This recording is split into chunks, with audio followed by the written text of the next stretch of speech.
As I was putting together this sermon, I found that I had worn out the words awesome and wonderful. One of my friends, Sam, is here, and if he shoots me a text message announcing a sports trade, I'll probably respond, "That's awesome, man." If he shoots me another text telling me that he's getting married, I'd probably just say, "That's awesome, man." But add the exclamation point, emoji with the heart, maybe the ring emoji, but it'd still just be those same three words. In my vocabulary, the word awesome is so overused that it has lost its original meaning. That's a shame, because within the word awesome is the word awe, which describes a moment when we are filled with a sense of wonder in the face of grandeur. During a truly awesome experience, you lose your sense of self and you feel connected to the world around you. And these moments promote empathy and generosity because they're so powerful. More importantly, these wonderful experiences of awe take us beyond what can be said in words. Moments like the total eclipse of the sun that will happen tomorrow is indescribable. And truly awesome experiences, we cross beyond what can be uttered to the realm of the unutterable, stunned by that which is, but cannot be put into words. Tomorrow's eclipse can remind us that what is intelligible to our mind is but a thin surface of the profoundly undisclosed mystery within and around each of us. As Rabbi Abraham Joshua Heschel once wrote, "Words, ideas, concepts, and categories are like snacks that seem to alleviate our amazement." There's a story of a little fish that will help me illustrate this point. One day, a little fish came up to an older fish and said, "Excuse me, you are older than I, so can you tell me where to find this thing called the ocean?" "Ocean," said the older fish. "It's the thing you're in right now." "Oh, this? Oh, this is just water. What I am seeking is the ocean," said the disappointed fish as he swam to search elsewhere. We put the seas and the skies and even other people into boxes of words, concepts, and categories to try to make sense of them. This allows us to relate our experience to past memories or things we've been taught. And often what we do in our search day to day is to try to find the idea that we already know, but we rarely let ourselves fully encounter a moment because we are trapped in our own minds. Sounds like the Matrix thing. "Stop searching, little fish," the older fish seems to be saying. "There isn't anything to look for. All you have to do is look. There is amazement all around." We must acknowledge the parts of ourselves that intuit, perceive, and feel amazement beyond what can be articulated through rational discourse. History teaches us that when we don't just miss the immensity of the ocean, but we reduce life to the point where we begin to oppress our brothers and sisters and exploit our Mother Earth. The period of the Enlightenment, the same era when the United States was born, created a split between the mind and the body. As my friend, poet, and activist Konstantin Kulikov once wrote, "The Enlightenment philosopher Descartes doubted human intuition, while others like David Hume restricted thought and ripped wonder and spiritual insight at its roots. The intellectual heritage of this country reflects distrust in the modes of experiencing the world beyond the mind." This is beautifully illustrated by the great Audre Lorde. She said, "The white fathers told us, 'I think, therefore I am.' The black goddess within each of us whispers in our dreams, 'I feel, Therefore, I can be free.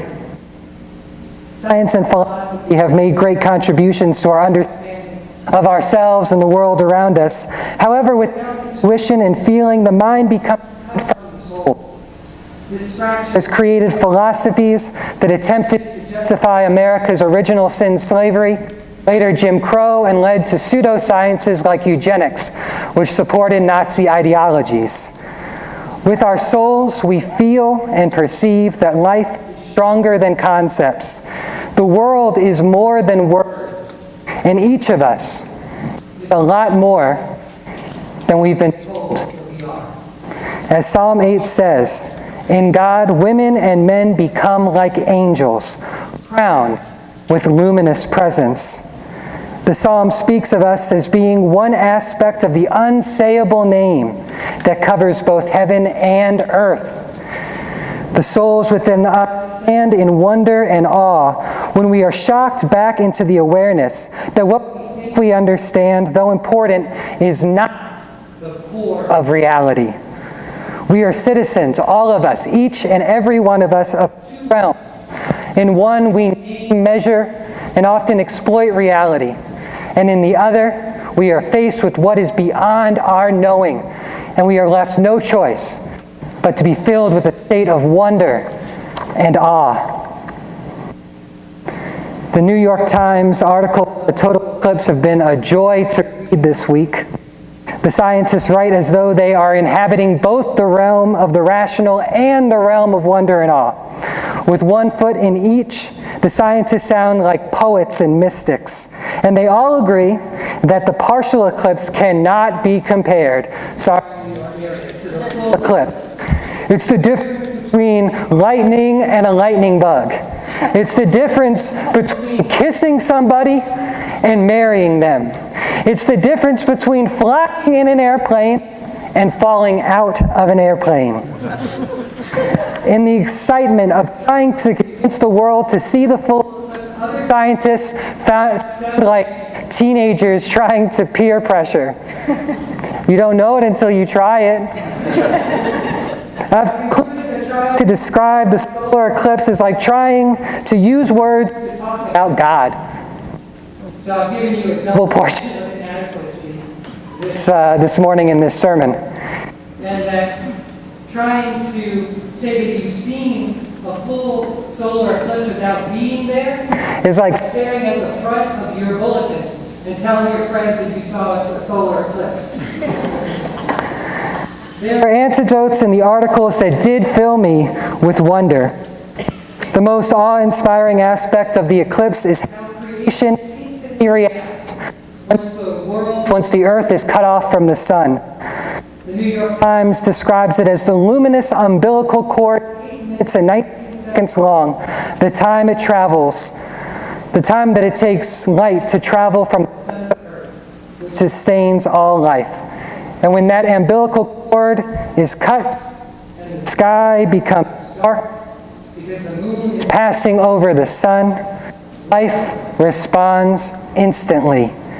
Spiders immediately begin tearing down their web.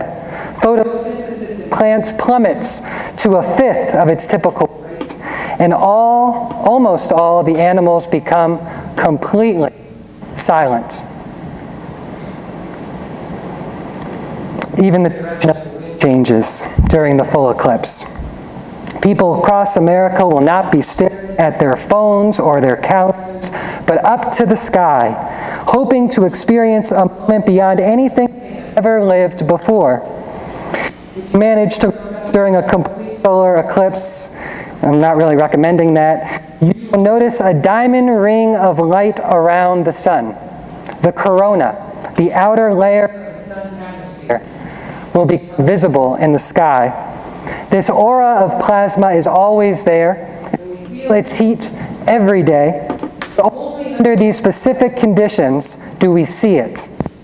Dennis Overbay, science writer for the New York Times, described the arrival of the sun's corona this way. And then suddenly, the corona is there. You always knew it was there. A hidden vibration in your soul, the intuition of something unseen, meaning whatever you want it to mean, but you couldn't perceive it. I told you that even the scientists become like poets and mystics when faced with this type of creature. Now, I can't say that I know what the experience is like, and I know that there isn't anything to compare it to, but I am not traveling to Kentucky or Tennessee or South Carolina this summer because I am still pondering the moment when part of the unseen world opened to me. And it happened in the most mystical place of all, a minor league baseball stadium in Frisco, Texas. This is the place where I first saw the sun. I was hanging out with my uncle, two of his kids, my partner Allison, and it was sunset and the yellow sun was streaming into my face. And I remember thinking, man, I just want this sun to go down already. And at that moment, my uncle looks at me and he goes, "Hey, Johnny, you're colorblind like me, right?" And he wasn't making an eye-rolling statement about race. He was literally naming that we are both what is considered colorblind. I have picked out many purple t-shirts thinking that they are blue. I have painted many sailboats brown thinking that they are red.